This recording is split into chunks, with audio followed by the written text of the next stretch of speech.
Hola mis queridos estudiantes, un placer saludarles, bienvenidos a una clase más, feliz inicio de semana, ¿verdad? Como siempre, eh, encantada de poderles servir nuevamente, de estar nuevamente compartiendo el conocimiento con ustedes, espero que sea algo que les pueda servir, ¿verdad? Obviamente, como todos los temas que se dan, son cosas que sirven para nuestra vida. Entonces, para comenzar, el tema que vamos a estudiar esta semana se llama identidad a través del idioma español. Entonces, como su presentación lo dice, ¿verdad? Vamos a estar hablando sobre nuestro idioma español, en este caso, de nuestro país, Honduras. Pero antes de iniciar, le quiero hacer un llamado, ¿verdad? A aquellos alumnos que todavía tienen tareas pendientes y que no han entregado. Déjenme decirles que estamos a unas semanas de los exámenes del primer parcial. Necesito que por favor se pongan al día con las tareas retrasadas. Hay compañeros que me deben hasta 4 o 5, otros no han presentado ninguna, entonces por favor, eso es algo alarmante. Por favor, cualquier duda, siempre estoy para servirles por medio de mi WhatsApp de 8 de la mañana a 3 de la tarde y yo voy a estar contestando cualquier duda que tengan. Pero por favor, necesito que envíen sus tareas retrasadas. Para iniciar entonces nuestro tema, vamos a hablar sobre nuestro idioma español, vamos a hablar sobre sus características y voy a hacer un poquito de introducción hablando de nuestro idioma español en general, ¿verdad? Nosotros sabemos que a veces usted dice se llama idioma español, otros dicen se llama castellano.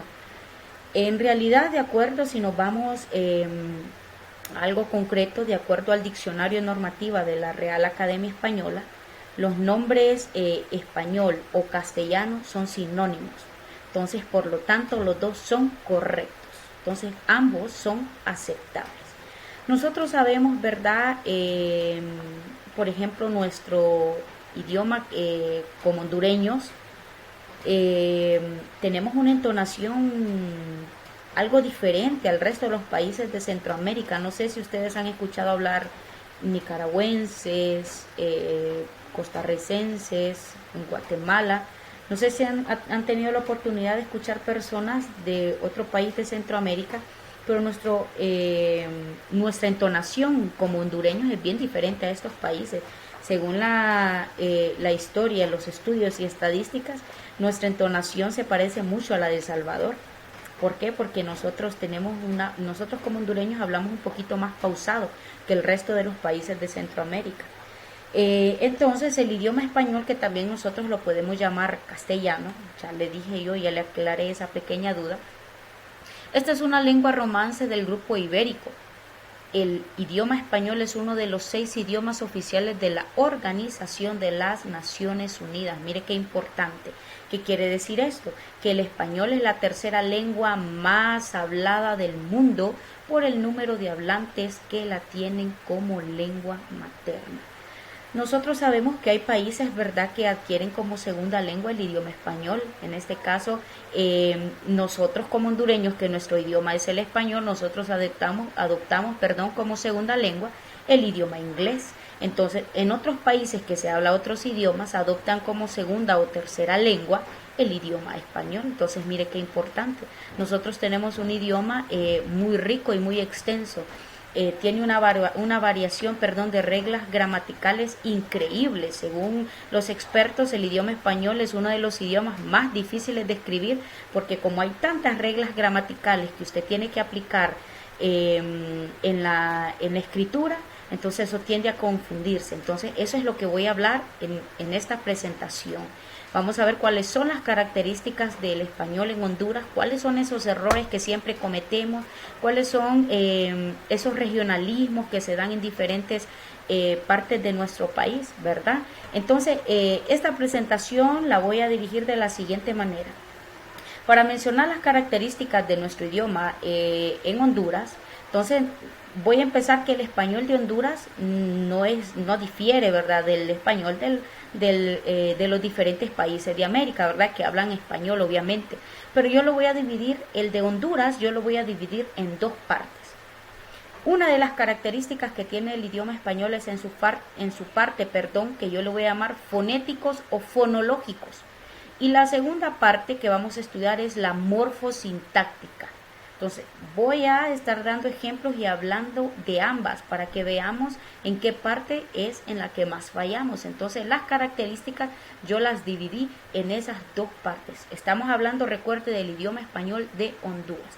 Entonces, voy a empezar con los elementos fonéticos fonológicos. Usted se preguntará qué quiere decir eso de fonéticos fonológicos. Pues cuando hablamos de fonéticos nos estamos refiriendo al estudio de los fonemas, o sea, al estudio de los sonidos. La fonética tiene que ver con los sonidos, con lo que usted pronuncia. Eso es la fonética. Entonces yo quise poner unas características que son las que más se cometen cuando hablamos. Nosotros vamos a algún pueblo y usted va a escuchar a las personas pronunciar así esas palabras. Entonces estos son elementos fonéticos. Todo lo que tiene que ver con sonido va de acuerdo con la fonología. Entonces, una de las primeras características que tienen en su pantalla es la adición de un fonema o más en el interior de una palabra. Por ejemplo, yo quise poner dos características ahí, dos ejemplos, pero podemos mencionar mucho. Hay personas que en vez de decir aire, le agregan la G y dicen aigre. Hay otras personas con la N, en vez de decir irrompible, dicen irrompible. Es como cuando decimos, en vez de decir a veces, hay personas que dicen en veces. Entonces, esa adición de agregar otro sonido en una palabra, entonces es un elemento fonológico porque tiene que ver con los sonidos. Y en Honduras suele pasar mucho. Hay personas que distorsionan esos sonidos agregando otro en la palabra. Esa es una de las características. No sé si alguien identifica o ha escuchado a otras personas hablar sobre eso. Otra característica en nuestro español es la de la D y la J, que siempre la omitimos al final de una palabra. Entonces, cuando usted la pronuncia, usted dice pared, en vez de decir pared, con la D. Entonces, usted dice pared, no se pegue a la pared. Entonces, esa es otra cosa que tenemos en nuestro idioma español, que nunca en la parte final de una palabra, nunca pronunciamos la letra final de esa palabra. Por ejemplo, usted, en vez de decir usted, hey usted. No sé si identifica o si ha escuchado eso. Otra cosa, puse también amistad. No decimos amistad, amistad. Soledad, en vez de decir soledad, pronunciando la de reloj, en vez de decir reloj.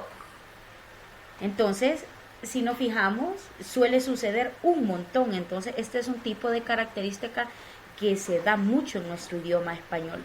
Otro de los elementos fonéticos que cambiamos mucho es que es en una palabra con hiato, que cambiamos la E por I. Acordeón, pero la palabra correcta es acordeón.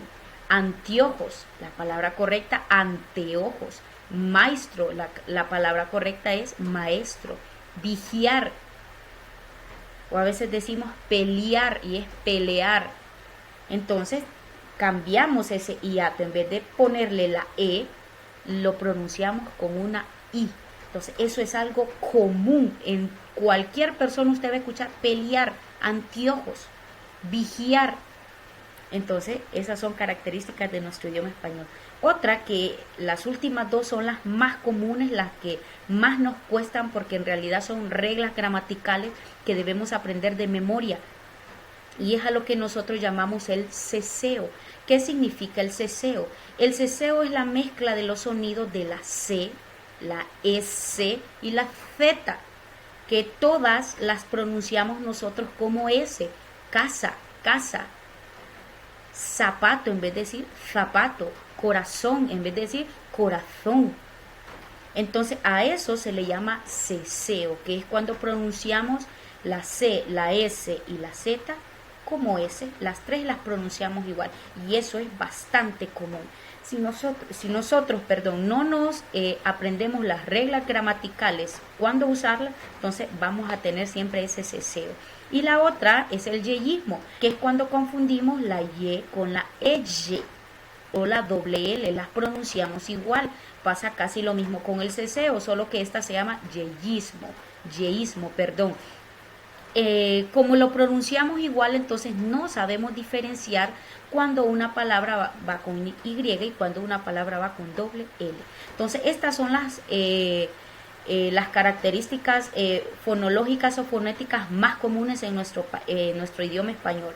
Ahora si nos vamos a los elementos morfosintácticos, entonces usted dirá, ¿qué trata morfosintácticos? Esta es la parte de la gramática que integra la estructura de las palabras y la formación de las oraciones. Aquí es cuando ya escribimos, por eso se llama gramática, cuando ya estamos formando oraciones. Entonces, en Honduras hay algo muy común que es de lo que yo le quise hablar. Entonces, si nos vamos al nivel morfosintáctico, al nivel de gramática, el voceo en Honduras es diferente al resto de nuestros países de Centroamérica. Le voy a explicar por qué. Aquí yo se lo tengo subrayado. Nosotros utilizamos vos, lo utilizamos con una persona a la que le tenemos bastante confianza. Y nosotros utilizamos usted a una persona a la que usted tiene un poquito más de distanciamiento, a una persona, por ejemplo, que usted viene conociendo. Entonces usted le trata de usted, pero usted a sus amigos, a su mejor amiga, a alguien muy cercano a usted lo trata de vos, porque usted siente que le tiene confianza. Y a las personas que usted viene conociendo, usted las trata por usted. Entonces, esto es algo que suele pasar mucho en Honduras y que la mayoría de las personas lo usamos así. Entonces, si nosotros nos damos cuenta, chicos, el idioma español es uno de los idiomas, más extensos y más ricos. ¿Por qué? Porque aparte de ser uno de los idiomas más hablados por los hispanohablantes, entonces tiene una manera diferente y una pronunciación diferente en sus palabras. Hay personas, por ejemplo, que aquí nosotros a las charamuscas, usted las conoce charamuscas, pero usted va al paraíso, le llaman topollillos. Entonces a eso se le llama regionalismo, que son palabras propias de la lengua o la variedad lingüística que existe en cada región. Por eso yo le digo que nuestro idioma español es un idioma extenso en cada uno de los hispanohablantes que somos nosotros. Entonces cada uno tiene su manera de hablarlo y cada uno tiene las palabras que a lo largo de los años, ¿verdad? Estas palabras van surgiendo. Pero a lo que quiero llegar yo es que nuestra variedad lingüística es rica y es extensa. Entonces, su tarea va a ser, yo la voy a asignar en la plataforma, que usted me investigue regionalismo de diferentes países. Yo voy a escribir los países en la plataforma, porque no es lo mismo la pronunciación aquí en Honduras, ya lo hablé, nosotros tenemos una pronunciación algo pausada, que la pronunciación en Guatemala, en Costa Rica, en Venezuela, en Colombia, tenemos una pronunciación diferente. Por eso existe una palabra que se llama variedad lingüística. Hay cosas que aquí en Tegucigalpa se pronuncian de una manera y en Santa Rosa de Copán, que también es un departamento de Honduras, se pronuncian o se dicen de otra manera. Entonces, nos estaremos viendo siempre. Cualquier duda o pregunta, ¿verdad? Estaremos en nuestras clases en vivo. Así que nos veremos la próxima clase.